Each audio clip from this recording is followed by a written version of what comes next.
की क्लास में स्वागत है। इस लेक्चर का टॉपिक है एरर्स इन मेजरमेंट, यानी मापन में त्रुटियां। मापन में होने वाली त्रुटियां जब भी हम मेजरमेंट करते हैं, एवरी टाइम हम जब मेजरमेंट करते हैं तो हमारे मापन के रिजल्ट के साथ साथ हमें उसमें मैक्सिमम पॉसिबल एरर उसको भी कैलकुलेट करना होता है, तभी हमारा मेजरमेंट कंप्लीट होता है।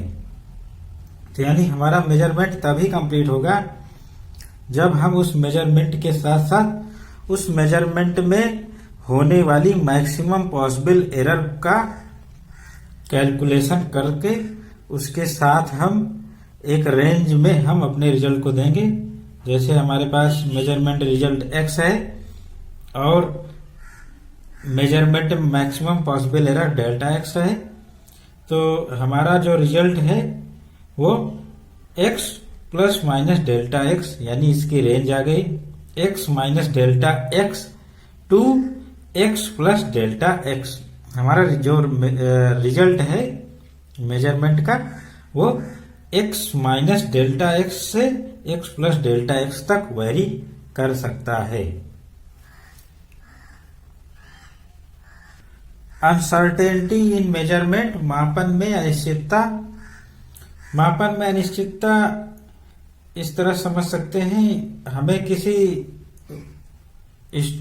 वस्तु की लेंथ मेजर करनी है और हमारे पास स्केल है, तो हम मेजर कर रहे हैं। हमने मेजर किया, वस्तु की लंबाई 4.6 सेंटीमीटर है और वो थोड़ा सा इससे बड़ा है, तो ये इसके बीच में आ गया 4.6 टू 4.7। अब हम क्लियरली इंडिकेट नहीं कर पाएंगे कि वस्तु की जो लंबाई है वो 4.6 से 4.7 के बीच में कितनी है। तो ये हमारे पास अनसर्टेनिटी मिल गई 0.1 सेंटीमीटर, यानी 1 mm की। 1 मिलीमीटर की जो अनसर्टेनिटी मिली, इसके बीच में वैल्यू हमें ज्ञात नहीं है। यही मापन में अनिश्चितता यानी अनसर्टेनिटी इन मेजरमेंट कहलाती है। ये राइज होती है हमारे इंस्ट्रूमेंट के द्वारा जो न्यूनतम माप है उससे नीचे ना मेजर कर पाने के कारण हमारा अनसर्टेनिटी इन मेजरमेंट राइज होता है। इसको मिनिमाइज करने के लिए हम और बेटर इंस्ट्रूमेंट लेंगे। जैसे अगर हम इसमें वर्नियर कैलिपर्स का यूज करते हैं तो हमारा सेंटीमीटर में दशमलव के 2 स्थान तक ये एक्यूरेट वैल्यू मिल जाएगी, तो अनसर्टेनिटी इस केस में कम हो जाएगी। फिर आते हैं एक्यूरेसी यानी यथार्थता। किसी भी मेजरिंग इंस्ट्रूमेंट की एक्यूरेसी इस बात पर निर्भर करती है कि उस मेजरिंग इंस्ट्रूमेंट द्वारा मेजर की गई वैल्यू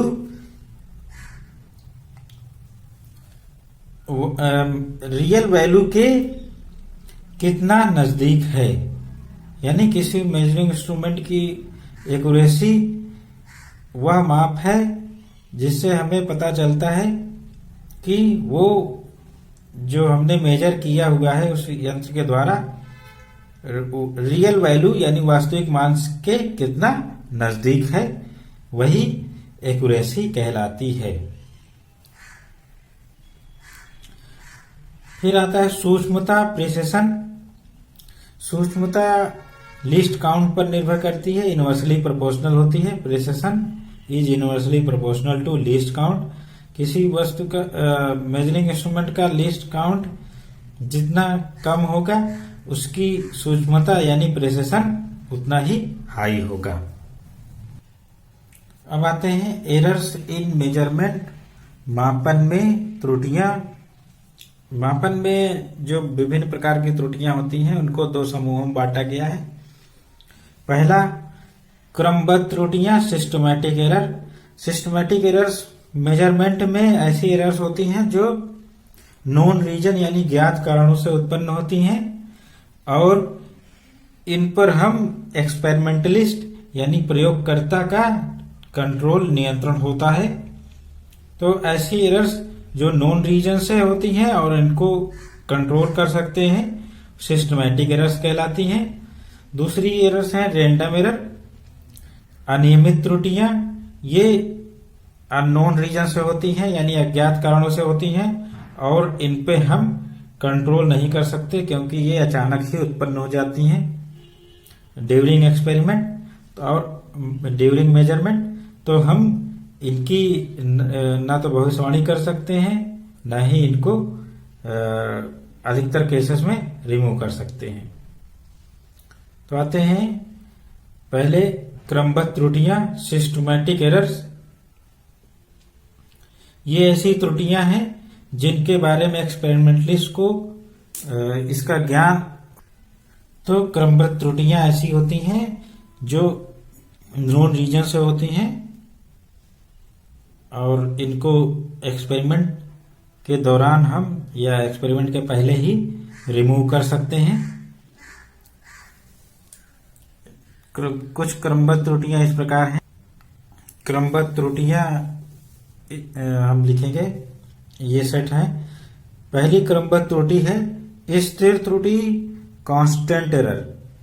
कांस्टेंट एरर ऐसी त्रुटियां हैं जो किसी भी मेजरिंग इंस्ट्रूमेंट की मैन्युफैक्चरिंग डिफेक्ट, उसमें जो हमारे स्केल्स बने होते हैं उसमें डिफेक्ट आ जाए और हम उस मेजरिंग इंस्ट्रूमेंट का बार बार प्रयोग करें तो हमें एक कांस्टेंट, हम बार बार कांस्टेंट एरर ही करेंगे मेजरमेंट में, तो वो कहलाता है स्थिर त्रुटियां। जब भी हम मेजरमेंट करेंगे उस इंस्ट्रूमेंट के द्वारा तो वो स्थिर त्रुटियां यानी कांस्टेंट एरर होती हैं। इनको रिमूव करने के लिए हम जो हमारा मेजरिंग इंस्ट्रूमेंट है जिसमें जो फॉल्ट है उसको ये हमारा जो एक्सपेरिमेंटलिस्ट है वो उसको कंट्रोल करना पड़ेगा, पहले फाइंड करना पड़ेगा फिर कंट्रोल करना पड़ेगा। तो ये त्रुटियां जो फॉल्ट के कारण उत्पन्न हुई हैं इनको हम स्टैंडर्ड जो हमारा इंस्ट्रूमेंट होता है यानी मानक जो यंत्र होता है उसकी मदद से हम रिमूव करेंगे। मानक यंत्र से हम कंपेयर करेंगे अपने जो मेजरिंग इंस्ट्रूमेंट है और देखेंगे कितना डिफरेंस है और उसके अकॉर्डिंग हम उसको उसमें जो एरर्स आती हैं उनको रिमूव करेंगे। बार बार उस मेजरिंग इंस्ट्रूमेंट से एक बार ना मेजर करके कई बार मेजर करेंगे तो उससे भी एरर्स की संभावना कम हो जाती है। फिर आता है यंत्र के कारण त्रुटियां, एरर्स ड्यू टू इंस्ट्रूमेंट। यंत्र के कारण त्रुटियां, एरर्स ड्यू टू इंस्ट्रूमेंट, ये ऐसी एरर्स होती हैं जो जो हमारा मेजरिंग इंस्ट्रूमेंट है उसके जो मैन्युफैक्चरिंग है उसी के समय दोष आ जाए या हमारा जो मेजरिंग इंस्ट्रूमेंट है वो 22 डिग्री सेल्सियस पर ही काम करने के लिए बना हो और हमारे जहां पर एक्सपेरिमेंट परफॉर्म हो रहा है वहां 35 डिग्री या 40 डिग्री सेल्सियस हो गए और जो हमारा मेजरिंग इंस्ट्रूमेंट है उसकी लेंथ इंक्रीज कर गई अगर मेटल का है, तो इस कारण से वो उसमें एरर्स आ जाती हैं, यंत्र के कारण त्रुटियां। तो इस प्रकार की त्रुटियां यंत्र के कारण त्रुटियां होती हैं। इनको रिमूव करने के लिए हम देखेंगे पहले जो हमारा इंस्ट्रूमेंट है जैसे वर्नियर कैलिपर्स और स्क्रू गेज में जीरो एरर कैलकुलेट करते हैं, यानी हमारा जो वर्नियर कैलिपर्स स्क्रू गेज है उसका एक्चुअल में जीरो है कि नहीं है उसको देखने के लिए वर्नियर कैलिपर्स के दोनों जबड़े आपस में सटा दिए जाते हैं और हम मेजर करते हैं जीरो रीडिंग आ रही है कि नहीं। अगर जीरो रीडिंग आ रही है तो हमारा इंस्ट्रूमेंट ठीक है, नहीं आ रही है तो उस रीडिंग को नोट करके हम जीरो एरर नाम देते हैं और उसको एक्चुअल जो हमारी रीडिंग आएगी, मेजरमेंट रीडिंग आएगी, मेजरमेंट करने के बाद उस मेजरमेंट रिजल्ट में से जीरो एरर को घटाया जाता है तो हमारा यंत्र के कारण होने वाली त्रुटि ये रिमूव हो जाएगी। और यदि हमारा टेम्परेचर डिफरेंस के कारण मेजरिंग इंस्ट्रूमेंट की लेंथ चेंज हो गई है या उसके स्केल्स चेंज हो गए हैं तो हम उसको रिमूव करने के लिए हम अपना जो स्टैंडर्ड टेम्परेचर दिया हुआ है उसी टेम्परेचर पर एक्सपेरिमेंट करेंगे, तभी हमारी यंत्र के कारण होने वाली त्रुटियां रिमूव होंगी। फिर तीसरी टाइप की त्रुटि है सिस्टमैटिक एरर में व्यक्तिगत त्रुटियां, पर्सनल एरर्स। ये ऐसी त्रुटियां हैं जिनका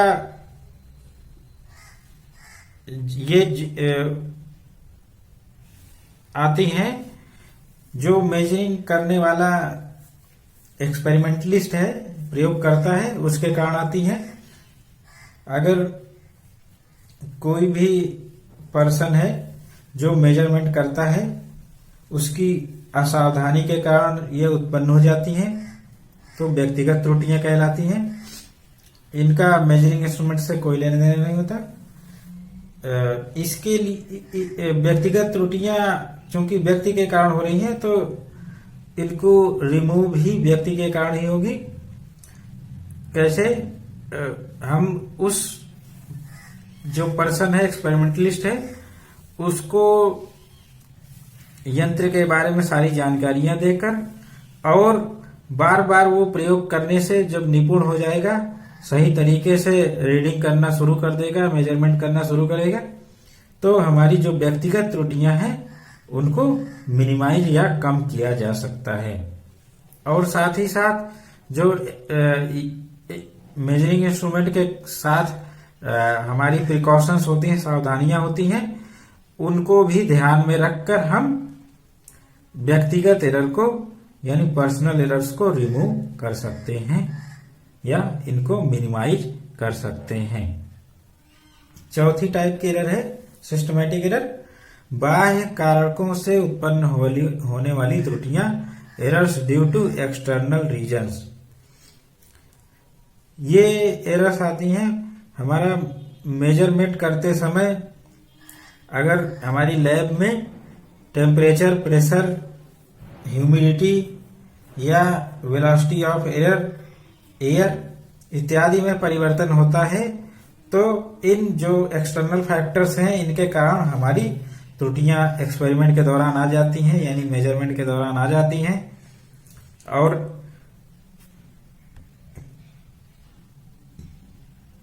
इनको रिमूव कर सकते हैं हम।